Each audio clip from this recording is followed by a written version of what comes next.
أشهد أن لا إله إلا الله وحده لا شريك له وأشهد أن محمدا عبده ورسوله آمنت بالله وملائكته وكتبه ورسله واليوم الآخر والقدر خيره وشره من الله تعالى والبعث بعد الموت আল্লাহ তাআলা আমাদের সকলকে মাফ করে দিন, সবাই বলি আমিন। আল্লাহ তাআলা আমাদের সকলের পরিবারের সকলকে নামাজি পরহেজগার মুত্তাকি বানায় দেন, আমাদের সকলের জিন্দেগির গুনাহগুলি মাফ করে দেন, মজলুম মুসলমানদেরকে জালিমদের হাত থেকে রক্ষা করেন। আরদে মুকদ্দাস যে সকল বীর মুজাহিদরা মসজিদুল আকসার সম্মান রক্ষার্থে লড়তেছে, সারা বিশ্বের সকল বীর মুজাহিদ মুসলমানদেরকে আল্লাহ তাআলা সাহায্য করুন, সবাই বলি আমিন। আমাদের প্রত্যেকের দোয়ার মধ্যে শামিল হওয়া উচিত হলো সারা বিশ্বের মুসলমানদের জন্য দোয়া করা। আমরা যখন সারা বিশ্বের মুসলমানদের জন্য, সারা বিশ্বের সৃষ্টির জন্য দোয়া করব, হাদিস শরীফে আছে যদি সেই দোয়া ওই সৃষ্টির প্রয়োজন না হয়, এই দোয়া আল্লাহ তাআলা রেখে দিবেন, পরবর্তী সময়ে সেই প্রয়োজন আল্লাহ তাআলা মিটায় দিবেন। আমি দোয়া করার কারণে যদি অসুস্থ ব্যক্তির জন্য দোয়া করি, তাহলে আমি যখন অসুস্থ হব তখন আমার জন্য দোয়া থাকবে। আজকের আলোচনার বিষয় খুব জরুরি একটা বিষয় হলো বর্তমানে যে ফিতনাগুলো খুব বেশি বাড়াবাড়ি করতেছে, এর মধ্যে একটি ফিতনা হলো যে ফিতনা বহু বছর আগে, হাজার হাজার বছর আগে হযরত লূত আলাইহিস সালামের উম্মতেরা করেছিল। আজকের আলোচনা হবে হযরত লূত আলাইহিস সালামের উম্মতের সেই ফিতনা এবং আমাদের সজাগ থাকার জন্য সাবধানতা অবলম্বনে কোরআন ও হাদিস আঁকড়ে ধরে কিভাবে আমরা এই ফিতনা থেকে মুক্ত থাকব। বর্তমানে এই ফিতনার দাওয়াত খুব ভালোভাবেই চলতেছে। মুসলমানদের ঈমান নষ্ট করা তো সহজ মনে করে না, কিন্তু যখন মুসলমানদের চলাফেরা, উঠা বসা, আকীদা, বিশ্বাস যুক্তি বুদ্ধির মাধ্যমে পরিবর্তন করা যায়, তখন মুসলমানদের ঈমানকে নষ্ট করা খুব সহজ হয়ে যায়। তারই মাঝে একটি ফিতনা হলো বর্তমান জামানাতে সেই ফিতনা খুব বাড়াবাড়ি করতেছে। আল্লাহ তাআলা আমাকে কোরআন এবং হাদিস থেকে আলোচনা করার তৌফিক দিন, সবাই বলেন আমিন। আগে হাদিসটুকু পড়ি। রাসূলুল্লাহ সাল্লাল্লাহু আলাইহি সাল্লাম তিরমিজি শরীফের 3585, 3577, 3583 নম্বর হাদিসে নবীজি সাল্লাল্লাহু আলাইহি সাল্লাম বলেছেন, মালউন মান আমিলা আমালা কওমে লূত, অভিশপ্ত ওই ব্যক্তি যে ব্যক্তি কওমে লূতের মতো কুকর্ম করে। অন্যত্র বলেন রাসূলুল্লাহ সাল্লাল্লাহু আলাইহি সাল্লাম, লা ইয়ানজুরুল্লাহু আযজা ওয়া জাল্লা ইলা রাজুলিন আতা রাজুলান আও ইমরাআতান ফি দুবুরিহা। আজকের আলোচনাকে মনে দিলে নেওয়ার, অন্য খাতে ব্যয়, অন্য খাতে সেটা প্রবাহিত করার কোনো কারণ নেই। যেটা সত্য সেটাই আলোচনা করা আমার দায়িত্ব বলে আমি আলোচনা করব। কেউ এটাকে পজিটিভ নিতে পারেন, কেউ নেগেটিভ নিতে পারেন। আসলে পজিটিভ নেগেটিভ নয়, কোরআন হাদিসে যা আছে তাই আপনাদের সামনে তুলে ধরাই হলো। এবং প্রত্যেক মুসলমান প্রত্যেক আলেমদের দায়িত্বই হলো বর্তমান জামানার যে ফিতনাগুলো মুসলমানকে নষ্ট করার জন্য, মুসলমানদের ঈমান নষ্ট করার জন্য সবসময় ষড়যন্ত্রের কবলের মধ্যে মুসলমান পড়ে আছে, এই বিষয় নিয়ে আলোকপাত করা। যদি আলেম সমাজ এই আলোচনাগুলো না করে, তাহলে মানুষ বুঝবে না কোন কথার দ্বারা আমাদেরকে ভাগে নিয়ে যাচ্ছে, আমাদের ঈমান নষ্ট করা হচ্ছে, কোন আকীদার মাধ্যমে, কোন যুক্তি বুদ্ধির মাধ্যমে আমাদের আকীদা ঈমানকে নষ্ট করা হচ্ছে। আমাদের কাছে হয়তো মনে হবে যুক্তিটা ঠিক, কিন্তু কোরআন এবং হাদিসের আঙ্গিতে যুক্তিটা ঠিক কিনা সেটা আমাদেরকে দেখতে হবে। আমাদের আবেগ বিবেক দিয়ে কোরআন হাদিস নয়। একটি ভুল কথা হলো পৃথিবীর সর্বোচ্চ আদালত মানুষের বিবেক, এই কথাটি সবচাইতে বড় ভুল। মানুষের বিবেক যদি আদালত হয়, তাহলে যে বিবেক দিয়ে কুকর্ম করে সেটাও কি আলাদা আলাদা নাকি? পৃথিবীর সর্বশ্রেষ্ঠ আদালত হলো কোরআন এবং হাদিস। পৃথিবীর সর্বশ্রেষ্ঠ শান্তির আদালত হলো কোরআন এবং হাদিস।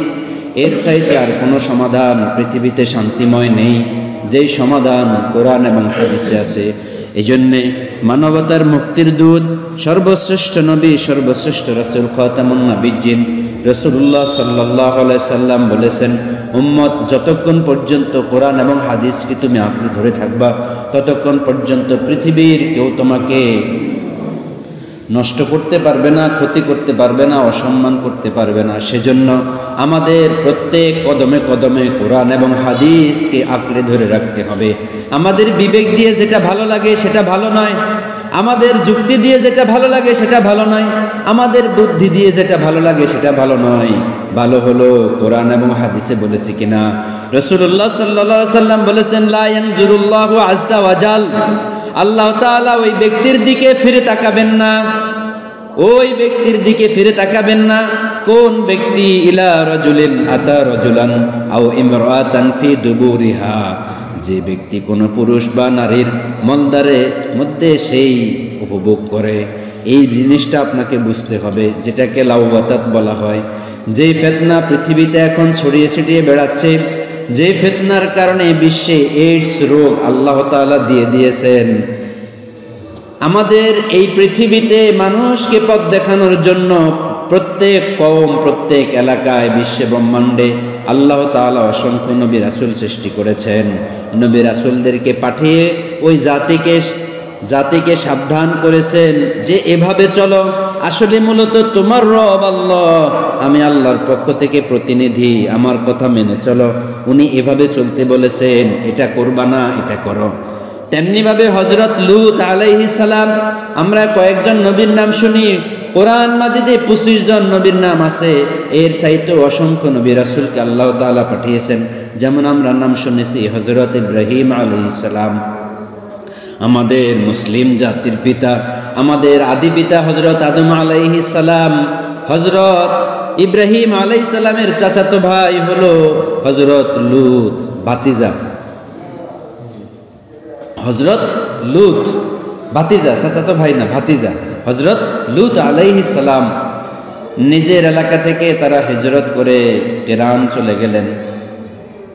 এটি ছিল জর্ডান এবং বাইতুল মুকাদ্দাসের মাঝামাঝি একটি জায়গা। সেই এলাকাটি ছিল 5টি এলাকা ছিল, সেখানে একটি এলাকা ছিল সামুদ, এরকমভাবে সাবা, সাহাবা,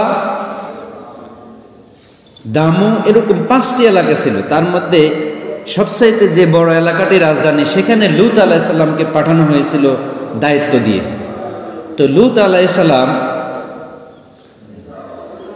দাওয়াতি কাজ শুরু করে দিলেন। আল্লাহ তাআলার পক্ষ থেকে বললেন যে আমি তোমাদের সতর্ককারী নবী হিসেবে আল্লাহ তাআলার প্রতিনিধি, এক আল্লাহর ইবাদত করো, তোমরা শিরক করবো না। তো খুব সংক্ষিপ্ত, লূত আলাইহিস সালামের ওই যে এলাকাতে তিনি ছিলেন, 5টি শহর, সেখানের মানুষগুলো ধন দৌলত, অর্থ সম্পদ, দালান কোঠা সব কিছুতে এত বেশি উন্নয়ন করতেছে। মানুষ যখন অর্থনৈতিকভাবে স্বাবলম্বী হয়, তখন হয় মানুষটা ঠিক থাকে, আর না হয় মানুষটা বিগড়িয়ে যায়, তার মতামতকে সে প্রাধান্য দিতে থাকে। তখনকার সময়ে ওই শহর উন্নয়ন হওয়ার কারণে তাদের যা মন চাইতো তা করত। তো তারা শিরক করত, তারা কুকীর্তি করত, নারী নারী সেক্স করত, পুরুষ পুরুষের সাথে সেক্স করত, যেটাকে তারা স্বাভাবিক মনে করতো, এটাকে অপরাধ মনে করতো না। এবং লুটতরাজ করত, ডাকাতি করত, যাকে তাকে মন চায় খুন করে ফেলতো। এবং কোনো ধরনের গড বা আল্লাহ, কোনো ধরনের প্রভু, সৃষ্টিকর্তা আছে, এটা তারা কখনো বিশ্বাস করতো না। লূত আলাইহিস সালামকে উপহাস করতো, লূত আলাইহিস সালামকে উপহাস করতো।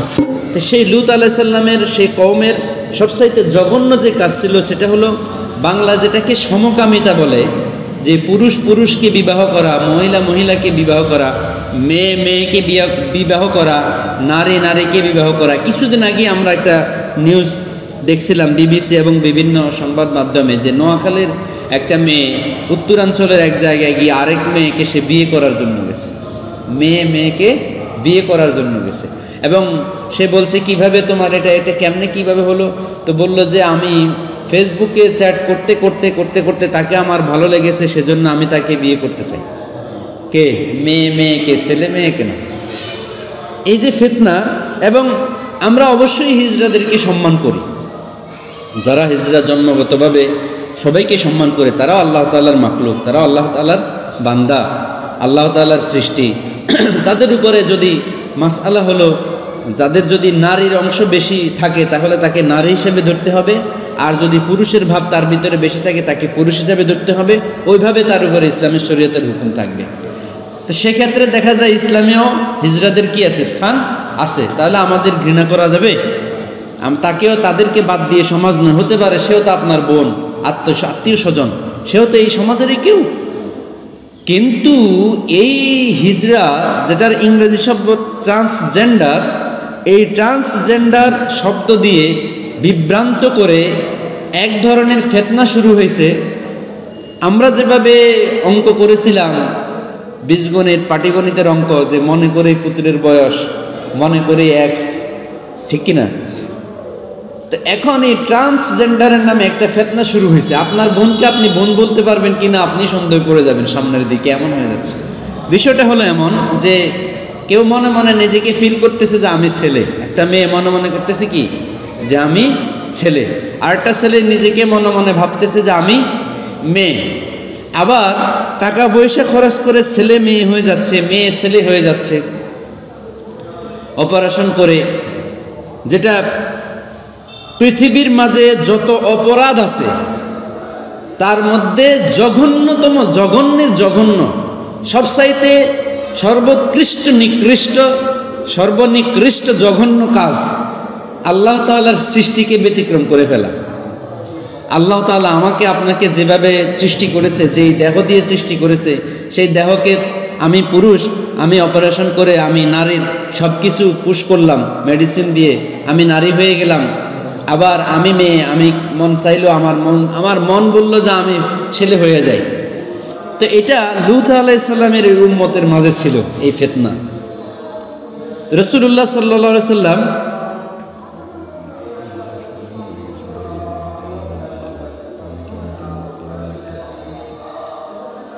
রাসূলুল্লাহ সাল্লাল্লাহু আলাইহি সাল্লাম বলেছেন, লা ইয়ানজুরুল্লাহু আযজা ওয়া জাল, আল্লাহ তাআলা ওই ব্যক্তির দিকে ফিরে তাকাবেন না, ইলা রাজুলিন আতা রাজুলান আমিরাতান ফি দুবুরিহা, যে ব্যক্তি পুরুষ পুরুষে সেক্স করে, উপভোগ করে, নারী নারীর সাথে অথবা পায়ুপথে নিজেদের উপভোগ করে, এটাকে এরকম যারা কাজ করে তাদের দিকে আল্লাহ তাআলা কি করবে না? তাকাবে না।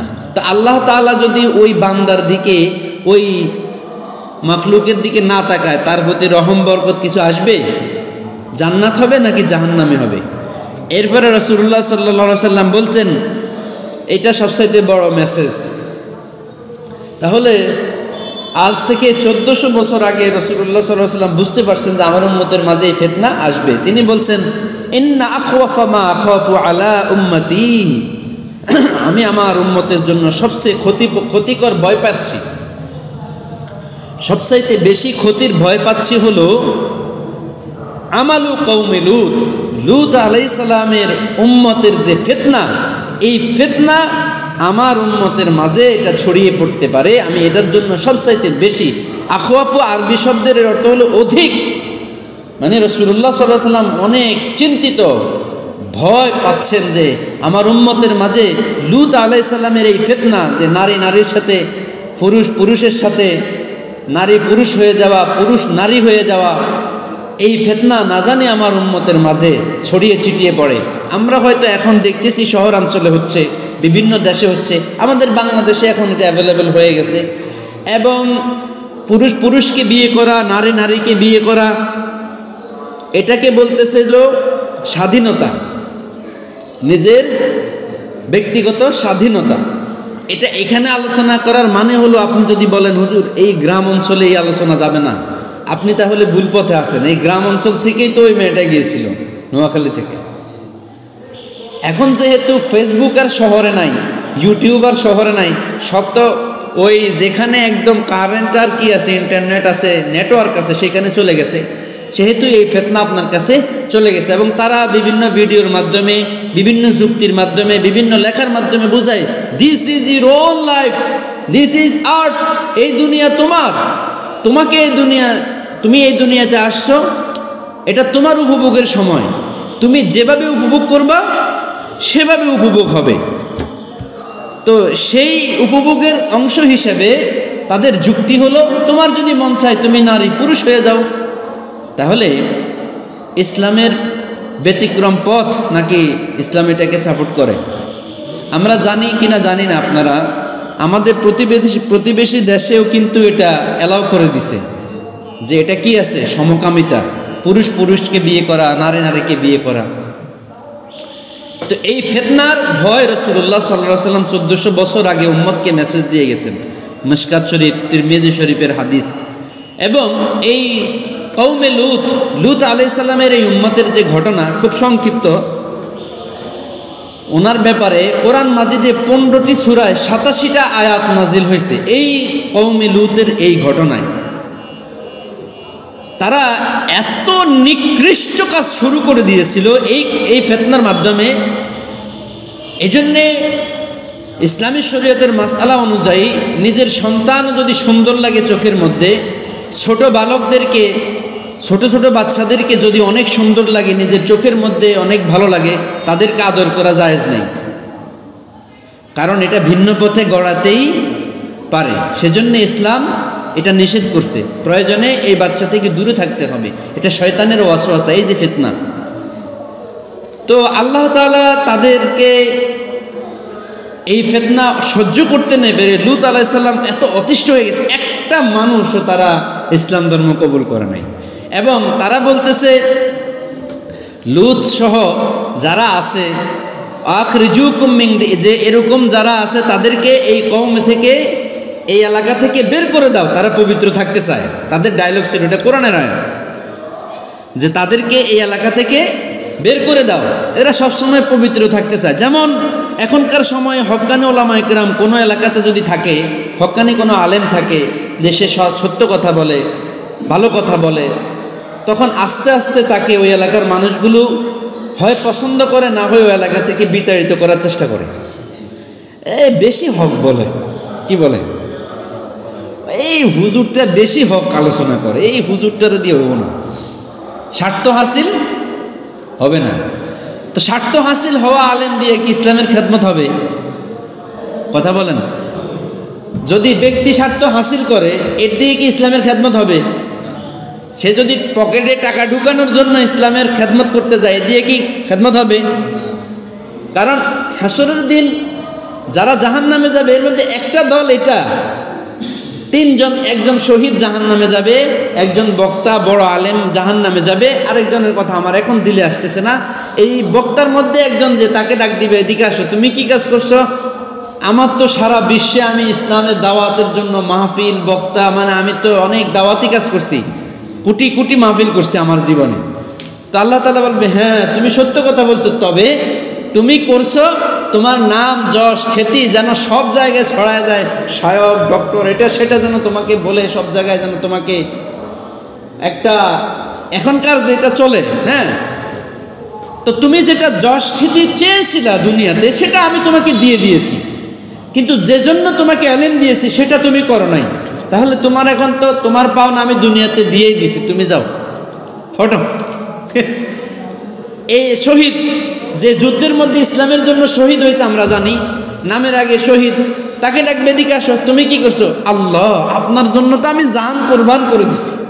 হ্যাঁ এটা ঠিক বলছো, কিন্তু জান কোরবানের আগে তোমার নিয়ত ছিল যে তোমাকে যেন শহীদ নামে ডাকা হয় এবং তোমার বংশের সবাইকে যেন মানে শহীদ, এই ধরনের অবস্থা থাকে, যে সবাই তোমাকে বুঝবে যে তুমি ইসলামের জন্য কি করছো, শহীদ হয়ে গেছো। তো ওটা আমি দুনিয়াতে দিছি, তোমার নাম এখনো সবাই স্মরণ করে, তো এটা তো দুনিয়াতে তোমারটা তোমার দিয়ে দিছে, আমার জন্য তুমি কি করছো? কিছু করে না, যাও জাহান্নামে চলে যাও, নাউজুবিল্লাহ বলেন না। তো এই ধরনের আলেম আমাকেও যেন আল্লাহ তাআলা না বানায়, যদি হয় তাহলে আমার জবান বন্ধ হয়ে যাক, দরকার নাই ইসলামের আমল করা। ইসলামের খেদমত হবে শুধু মাত্র আল্লাহ তাআলা রাজি খুশির জন্য। কোরআন হাদিসে যা আছে তা বলতে হবে। আমার স্বার্থ, আমার পকেট ভারের জন্য ইসলামের খেদমত করা যাবে না। তো স্বার্থ হাসিলের জন্য দেখা যায় এ ধরনের আলেমদেরকে এলাকা থেকে বের করে দেওয়া হয়। দেখবেন বারবার শুধু ইমাম সাহেব পাল্টায়, তারপরে বিভিন্ন জায়গা থেকে নিষেধ করে দেয় এলাকায় আলেমকে যাওয়া যাবে না, এই হুজুরকে এখানে ঢুকানো যাবে না, হক কথা বলার কারণে। আবার ব্যতিক্রম আছে, ফিতনাবাজদেরকে নিষেধ করে, সেটা বলতেছি না। তো লূত আলাইহিস সালামের কওমেরা বলছে যে আরে এরে কি করো, এলাকা থেকে বের করে দাও, এ শুধু পবিত্র পবিত্রতার কথা বলে। এরা মদ, নেশা, নারী, গাড়ি, বাড়ি এগুলো নিয়ে এত ব্যস্ত হয়ে গেছে যে তারা নিজেদের স্ত্রীকে বাদ দিয়ে পুরুষ পুরুষে সেক্স করতো, মহিলা মহিলা সেক্স করতো, নিজেদের স্ত্রীর কাছে যাইতো না, বিয়ে করতো, সব কিছু সমাজ সংসার ঠিক আছে। এটা আগামী 50-100 বছরের মধ্যে দেখবেন দুনিয়াতে এটার সংখ্যা অনেক বেড়ে গেছে। অলরেডি এটা চলতেছে, ভারতে চলতেছে, আমাদের দেশেও আছে। আমাদের দেশে অলরেডি আছে, আপনি ইউটিউবে সার্চ দিয়ে দেখেন যে পুরুষ পুরুষে কে কে বিয়ে করছে। এটা সংসারও করতেছে, একজন আরেকজনকে বলতেছে তুমি মনে করো যে আমার বউ তুমি আর আমি তোমার স্বামী, দুইজনে কি পুরুষ, দুইজনে কি। আবার মহিলা মহিলাকে বলতেছে ধরো আমি স্বামী, এটা কাগজে কলমেও তারা করতেছে। তো এটা আমাদের দেশে জায়েজ করার জন্য, আইন পাশ করার জন্য তারা উঠে পড়ে লেগে আছে যে এটা যেন জায়েজ করা হয়। তাহলে উঠতি বয়সের যে যুবকরা যারা এই ধরনের মুভিগুলো দেখে, ভিডিওগুলো দেখে, নাটকগুলো দেখে উৎসাহিত হচ্ছে, তারা ভাবতেছে নতুন একটা কিছু, যেহেতু কারণ মানুষের ট্রেন্ড হলো নতুন কিছুতে, তখন তারা ভাবে দেখি না আমরা 2 বছর না হয় পুরুষে পুরুষে বিয়ে করে দেখি কেমন লাগে, মহিলা মহিলা বিয়ে করে দেখি কেমন লাগে। এবং এটা আছে বাংলাদেশে, নাউজুবিল্লাহ বলবেন না। এবং এটা ছাড়া আরেকটা হলো এই যে ট্রান্সজেন্ডার, শরীরের বডি কেটে অপারেশন করে পুরুষ মেয়ে হয়ে যাওয়া, মেয়ে পুরুষ হয়ে যাওয়া। আরেকটা ট্রান্সজেন্ডারের মতবাদ আছে, এবং তাদের একটা গ্রুপ আছে, তাদেরকে তারা সাপোর্ট করে। তারা হলো আমি ধরেন পুরুষ, আমি আজকে থেকে ঘোষণা দিলাম আমি মেয়ে, আমি কি, কিন্তু আপনি কিন্তু সব কিছুতে আমাদের কথা আপনি পুরুষ, কিন্তু আপনি বলতেছেন আপনি অমুক আক্তার, ধরেন নাম বললাম, আপনি বলতেছেন না আমাকে পুরুষ নাম করা যাবে না, আইডি কার্ড থেকে শুরু করে সব কিছুতে সে মহিলা হয়ে যাচ্ছে। এখন একজন মহিলা বলতেছেন না আজকে থেকে আমি পুরুষ, এটা মতবাদটা চলতেছে। তাদের মতবাদ হলো এই দুনিয়া আমার, আমি যেমনি মন চাই এমনি চলবো, এই দেহ আমার, সব কিছু আমার, এই দেহ কি তার। তো এই মতবাদ আমাদের মাঝে ছড়িয়ে পড়তেছে এমনভাবে যে আপনার এলাকায় একটা মেয়ে হাঁটতেছে, তাকে আপনি পুরুষ বলবেন না মেয়ে বলবেন, আপনি বিপদে পড়ে যাবেন, সে মামলা করবে, মানহানি মামলা করবে। এই ফিতনা, এই যে লূত আলাইহিস সালামের কওমের ফিতনা। তো ইব্রাহিম আলাইহিস সালামের কাছে ফেরেশতারা আসছে। ইব্রাহিম আলাইহিস সালাম ছিলেন আরেকটা নগর, আরেকটা শহরের মধ্যে। তো ফেরেশতারা আসছে বলতে অনেক সুন্দর নাদুস নুদুস চেহারা নিয়ে অনেকগুলো ফেরেশতা মানুষের সুরত নিয়ে আসছে। ইব্রাহিম আলাইহিস সালাম তাদেরকে বকরি বাছুর জবাই করে বুনা করে মেহমানদারির ব্যবস্থা করছে। তো ফেরেশতারা খায় নাই, পরিচয় এখনো দেয় নাই।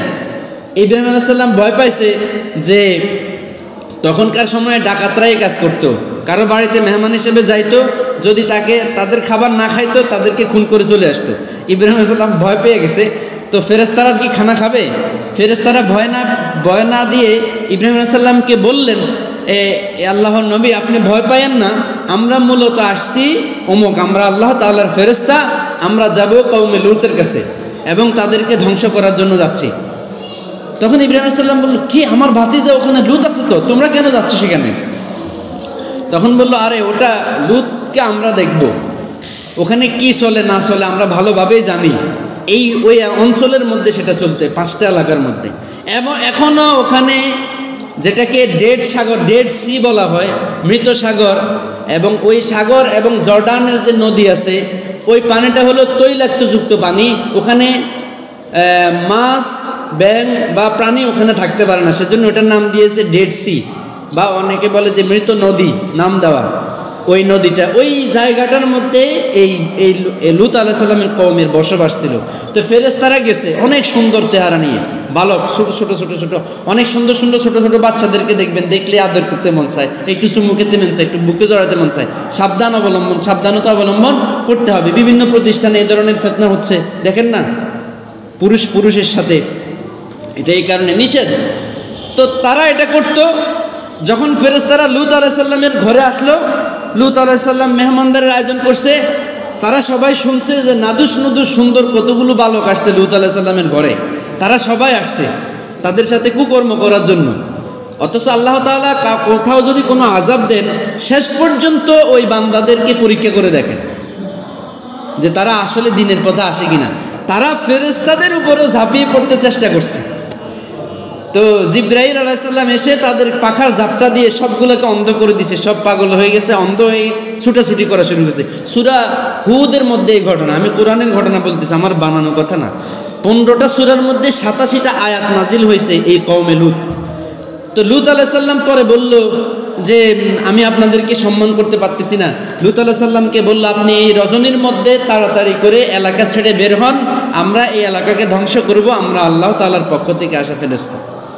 তখন জিবরাইল আলাইহিস সালাম আল্লাহ তাআলার হুকুমে ওই নগরীকে উল্টায় দিছে। মানে ভূমিকম্প হয় না, দেখেন না, বিল্ডিং একদম উল্টে যায়, ওই নগরীকে পুরো জমিন সহ কি করছে, উল্টায় দিছে। তো এটা কোরআন মাজিদে আসছে যে মুতাফিকা মানে হলো উল্টানো শহর। এই শহরগুলো সব মানুষ সহ কি করছে, উল্টায় দিছে। ওই জায়গাটাতে এখন এই যে ডেড সি এবং যেটাকে বলে মৃত সাগর, মৃত নদী, ওই এলাকাতে এখনো ভাঙ্গাচুরার অংশ অবশেষ পাওয়া যায়। বিজ্ঞানীরা ওখানে গিয়ে অনেক কিছু পাইছে, যে তাদেরকে পাথর বর্ষণের মাধ্যমে তাদেরকে ধ্বংস করে দেওয়া হয়েছে। এই ফিতনাবাজদের, এই ফিতনা এখন আমাদের যুগে আসতেছে। এই জন্য সাবধান থাকতে হবে মুসলমান। আল্লাহ তাআলা সূরা শুআরার মধ্যে আল্লাহ তাআলা সূরা লূত আলাইহিস সালাম বললেন, ওয়ালুতান ইয ক্বালা লিকাওমিহি আইন্নাকুম লাতাতুনাল ফাহিশা মা সাবাকাকুম বিহা মিন আহাদিম মিনাল আলামিন, মা সাবাকাকুম বিহা মিন আহাদিম মিনাল আলামিন, আইন্নাকুম লাতাতুনার রিজালা ওয়া তাকতাউনাস সাবিল ওয়া তাতুনা ফি নাদিকুমুল মুনকার ফামা কানা জাওয়াবা ইল্লা আন ক্বালু উতিনা বিআযাবিল্লাহ ইন কুনতা মিনাস সাদিকিন ক্বালা রাব্বি ইনসুরনি আলাল কওমিল মুফসিদিন। আল্লাহ তাআলা বলেন, ওই লূত আলাইহিস সালামের কওমদেরকে তোমরা এমন অশ্লীল কাজ করছো যা তোমাদের পূর্বে পৃথিবীতে যত সৃষ্টি আমি পাঠিয়েছি, যত মানুষকে আমি পাঠিয়েছি, তারা কেউ এরকম করে না, এমন কাজ তারা করছে। এই ফিতনা এখন যেটা আপনারা দেখবেন, মাঝে মধ্যে আপনারা নিউজও দেখবেন, পুরুষও বিয়ে করে ফেলছে। আপনি এটাও দেখতে পারেন আপনার গ্রামের অমুকের সাথে বিয়ে করছে, হয়ে যেতে পারে, ফিতনা শুরু হয়ে গেছে। তোমরা কি এই যে অপকর্মে লিপ্ত ছিলা এবং পায়ুপথে সেক্স করা, রাহাজানি করা, নিজেদের মজলিসে প্রকাশ্যে গর্হিত করা, এটা ছিল তাদের আরেকটা কুকর্ম ছিল। রাস্তাঘাটে তারা সেক্স করত, মানে যেখানে সেখানে তারা এটা কুকর্মগুলো করত, যেটা এখন অনেক দেশে গেলে দেখা যায়। হ্যাঁ, রাস্তাঘাটের মধ্যে। আমাদের দেশে এখনো জামা কাপড় লইয়া করে, জামা কাপড় ছাড়া নাই এখন, মানে বিভিন্ন পার্কে টার্কে গেলে জোড়ায় যে দেখা যায়। এখন বোঝাও যায় না কি ভাই বোন বলবে, না প্রেমিকা বলবে, না স্বামী স্ত্রী বলবে, কিছু বোঝাও যায় না। এখন চলতেছে জামা কাপড় সহ, অন্যান্য বিশ্বের দেশের মধ্যে জামা কাপড় ছাড়া রাস্তাঘাটে। এই যে এদের ফিতনা। তো আল্লাহ তাআলা বলতেছেন যে যদি তোমরা সত্যিবাদী হও, এখনো তোমরা ফিরে আসো। তো তাদেরকে এই ফেরেশতাদের মাধ্যমে ধ্বংস করে দেওয়া হয়েছে। সেজন্য বলতেছিলাম ভাই বন্ধুগণ, ঈমান টিকিয়ে রাখা মানে ঈমান তো আপনার আছে, আপনি আল্লাহকে বিশ্বাস করেন, রাসূলকে বিশ্বাস করেন, আখিরাত বিশ্বাস করেন, কোরআন মানেন, হাদিস মানেন, আপনি সব কিছু বিশ্বাস করেন, কিন্তু আপনার কাজে কর্মে উঠা বসায় যদি এগুলো না থাকে, জিকির না থাকে, আমল না থাকে, ঈমানি কথাবার্তা না থাকে, তাহলে আপনার ওই বিশ্বাস দিয়ে কি আসে যায়? বিশ্বাস কিছু কাজ করবে? আপনি বলতেছেন ভাই নামাজ তো পড়তে হবে, আমি বিশ্বাস করি, জিকির করতে হবে, বিশ্বাস করি। যেমন এই যে আমলগুলো আছে, প্রতিদিন সুবহানাল্লাহ 33 বার, প্রত্যেক নামাজের পর আলহামদুলিল্লাহ 33 বার, আল্লাহু আকবার 34 বার পড়া, কালেমা পড়া, সুবহানাল্লাহি ওয়া বিহামদি সুবহানাল্লাহিল আযীম 100 বার বললে সমুদ্রের ফেনা তার চাইতে 70 গুণ বেশি সওয়াব পাওয়া যায়। ছোট ছোট দোয়া। তারপরে আপনি যদি পড়েন লা হাওলা ওয়ালা কুওয়াতা ইল্লা বিল্লাহিল আলিয়্যিল আযীম, আল্লাহ তাআলা আপনার উপর এমন রিজিক দান করবে আপনি বুঝতে পারবেন না রিজিক আপনার কোত্থেকে আসছে। এত বেশি ইস্তিগফার পড়বেন, আল্লাহ তাআলা বলছেন এই যে আমলগুলো সুবহানাল্লাহ, আলহামদুলিল্লাহ, আল্লাহু আকবার, আপনার উঠতে বসতে চলতে ফিরতে এগুলো হইতেছে। আপনি বলতেছেন ভাই অনেক পেরেশানিতে আছে, এগুলো মুখে আসবে কেমনে? তো পেরেশানির জন্যই তো আল্লাহ তাআলা এই ওষুধ আপনাকে দিয়ে দিছে। আপনি চলতে ফিরতে উঠতে বসে দোকানে বসে আছেন, পড়েন সুবহানাল্লাহ ওয়া বিহামদিহি সুবহানাল্লাহ, পড়েন লা ইলাহা ইল্লাল্লাহ মুহাম্মাদুর রাসূলুল্লাহ।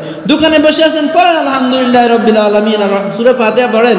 দোকানে বসে আছেন, পড়েন সূরা ফালাক, সূরা নাস। এগুলো কোরআনের আয়াত না? সওয়াব হবে কি হবে না? আপনি বাজার করতেছেন, বাজার করতে করতে সুবহানাল্লাহ পড়েন, উল্টাপাল্টা কোনো কথাবার্তা আসবে না। চায়ের দোকানে বসছেন, সবাই অনেক কথা বলতেছে, আপনি বলেন আল্লাহু আকবার, দেখবেন উল্টাপাল্টা কথা বন্ধ হয়ে যাবে, আপনার কারণে ফিতনাও বন্ধ হয়ে গেল। যখন বান্দার ভিতরে এই দুনিয়ার পেরেশানির ভিতরে থাইকাও জান্নাত কামাই করার দরকার, তো সেক্ষেত্রে আমাদেরকে 24 ঘন্টার মধ্যে যতক্ষণ আমরা সজাগ থাকি, আমাদের উচিত হলো জিকিরের মধ্যে থাকা, জিকিরের মধ্যে থাকা, দোয়া দুরুদের মধ্যে থাকা, দোয়া পড়া। দোয়া কতগুলো আছে, একটা পড়তেছেন অনেকক্ষণ ধরে, আরেকটা পড়েন, একটু পর আরেকটা পড়েন না? লা ইলাহা ইল্লা আনতা সুবহানাকা ইন্নী কুনতু মিনাজ জালিমিন, লা হাওলা ওয়ালা কুওয়াতা ইল্লা বিল্লাহিল আলিয়্যিল আযীম, সুবহানাল্লাহি ওয়া বিহামদিহি সুবহানাল্লাহিল আযীম, সুবহানাল্লাহ, আলহামদুলিল্লাহ, আল্লাহু আকবার। কত দোয়া! আমাদের সময় যেটুকু আছে এতটুকু যদি আমরা পড়ি, আল্লাহ তাআলা একটা দোয়ার বিনিময়ে আমাদের জীবনে অনেক বরকত দিয়ে দেন। তো ফিতনা থেকে বাঁচার জন্য এই জিকিরের মধ্যে থাকতে হবে, আমলের মধ্যে থাকতে হবে, তাহলে ঈমান হবে তাজা। নামাজগুলো সুন্দরভাবে পড়তে হবে।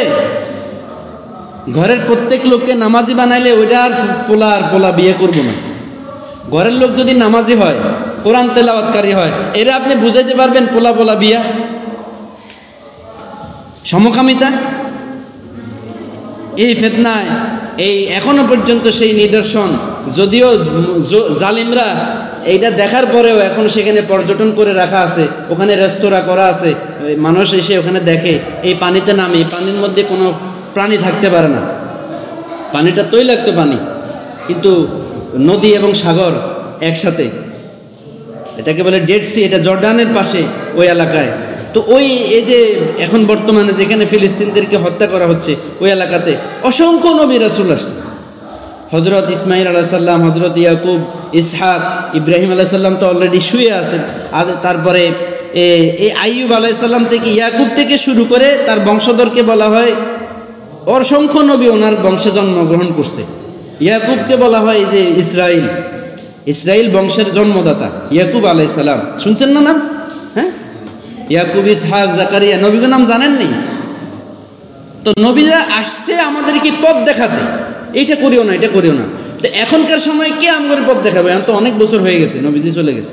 তো নবীজি আলেমদেরকে রেখে গেছে, হক্কানি উলামায়ে কেরাম রেখে গেছে। আরও এখন সহজ, মোবাইলের মধ্যে হাদিস, কোরআন, কিতাব, ফিকা সব কিছু আছে। তারপরে ঘরে বসে বসে সব কিছু পাইতেছে। এলাকায় আলেমের কোনো অভাব নেই, কিন্তু মানুষ আলেমদের কাছে যাওয়া বন্ধ করে দিছে। কি জন্য? রাগ করে।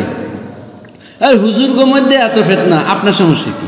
আপনার ভাই তো কত ফিতনা, হ্যাঁ? আপনার ঘরে বাইরে, আপনার বউয়ের সাথে তো আপনার মিল না, আপনি হুজুরগো কথা বলতেছেন।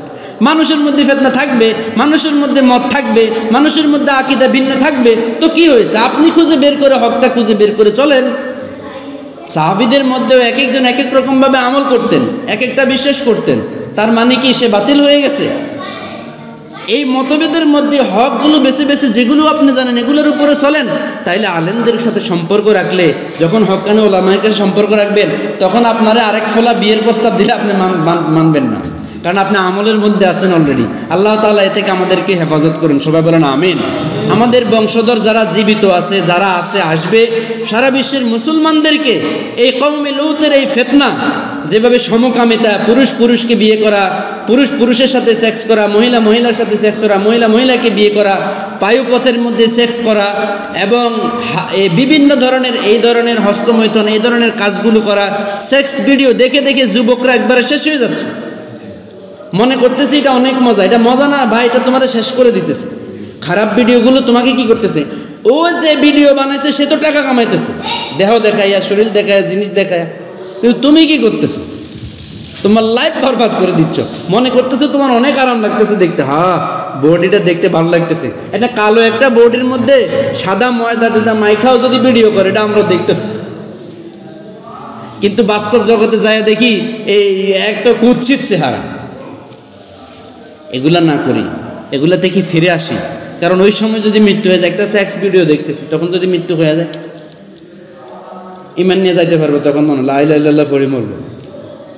নাটক দেখতেছি, মুভি দেখতেছি, আমার কথা বলতেছি, আমিও আপনাদের কথা আমার হেদায়েতের জন্য বলতেছি, ছেড়ে দিই, কিচ্ছু হবে না। 1 মাস ফেসবুক না চালালে কিছু হবে না, ইউটিউব না দেখলে কিচ্ছু হবে না, ভিডিও মুভি নাটক না দেখলে কিছু হবে? বাতের কি খাবার টাবার নষ্ট হয়ে যাবে নাকি? কেউ আমার খাবার কেড়ে নিবে? স্মার্টফোন না চালালে কি হবে? কি হবে? না চালানো ছাড়া কি চলছেন না 40-50-60 বছর? এখন না মোবাইল একটা পকেটে নিতেছে। আগে কেমনে কথা কইছেন, আত্মীয় স্বজনের খবর রাখছেন, এখন মোবাইলের মাধ্যমে আত্মীয় স্বজন একদম হাতের কাছে চলে আসছে। আল্লাহ রাসূলের এক হাদিস বলে শেষ করে দিচ্ছে। আল্লাহ রাসূল বলছে যে শেষ আমার উম্মতেরা প্লেটে বসে দুনিয়া দেখবে। দেখতেছে না, ডিশ অ্যান্ড টিনা প্লেটের মধ্যে দুনিয়া দেখতেছে। তো এই উম্মত এখন দুনিয়া হাতের কাছে পাইয়া আত্মীয় স্বজনের খবর নেন। এক আত্মীয় 1 মাস ধরে হাসপাতালে ভর্তি, সে জানেই না, আছে না এরকম? কিন্তু আগে এত যোগাযোগ না থাকার পরও মনে রাখতো, ফুফাতো ভাইয়ের, খালতো বোনের, মামতো বোন হাসপাতালে ভর্তি আছিল, তারা যাই দেখতে হবে, তার জন্য দোয়া করতে হবে, ঠিক না? তাহলে এই যোগাযোগ ব্যবস্থা আমাদের জন্য ভালো কিছু বয়ে আনার কথা, কিন্তু আমরা এটার অপব্যবহার করতেছি। আল্লাহ তাআলা আমাদের সকলকে হেদায়েত দিন, সবাই বলেন আমিন। বিশেষ করে যুবক ভাইদেরকে বলি, বৃদ্ধ সবাইকে বলতেছি, আলেমদের সাহচর্য হন, হক্কানি ওলামায়ে কেরামের পথে চলেন, তাদের কথা শুনেন। একটা আমল করতেছেন, একটা পেরেশানিতে আছেন, মুসিবতে আছেন, আল্লাহ তাআলাকে বলেন, 2 রাকাত নামাজ পড়েন, জিকির করেন, জিকিরের জিন্দেগি গড়েন, আমলের জিন্দেগি গড়েন, দেখবেন জীবন অনেক সুন্দর হয়ে যাবে। প্রত্যেকটা নিঃশ্বাসে আপনার শান্তি আসবে, পেরেশানি থাকলেও শান্তি আসবে। জিকিরওয়ালা জিন্দেগি এত মজা, এত মজা, জিকিরওয়ালা জিন্দেগি অনেক মজা। একবার শুরু করেন না, প্রতিদিন 100 বার করে দুরূদ পড়েন, প্রতিদিন 100 বার সুবহানাল্লাহ, আলহামদুলিল্লাহ, আল্লাহু আকবার পড়েন, প্রতিদিন লা ইলাহা ইল্লাল্লাহ পড়তে থাকেন, চলতে ফিরতে, দেখবেন এই জিকিরের জিন্দেগিতে এত মজা। আপনার সামনে চোর আসছে, আপনার মোবাইল নিতে আপনাকে দেখে নিবে না, এই জিকিরের এত মজা। আপনার ঘর ডাকাতি করে আসতে, আপনার ঘরে সব নামাজি দেখে আর নিবে না। এরকম অনেক বরকত আসবে জীবন। আল্লাহ তাআলা আমাদের জীবনকে বরকতময় করে দিন, সবাই বলেন আমিন। আল্লাহ তাআলা আমাদের ঘরের প্রত্যেককে নামাজি পরহেজগার মুত্তাকি বানায় দেন, সবাই বলেন আমিন। আল্লাহ তাআলা আমাদের বংশধর যারা আসছে এবং সারা বিশ্বের মুসলমানদেরকে কওমে লূতের এই ফিতনা, এই সমকামিতা থেকে হেফাজত করুন, সবাই বলেন আমিন। ওমা আলাইনা ইল্লাল বালাগ ওয়া আখির দাওয়ানা আলহামদুলিল্লাহি রাব্বিল আলামিন। আসসালাতু ওয়াসসালামু আলা নাবিয়্যিহি ওয়া আসহাবিহি আজমাইন।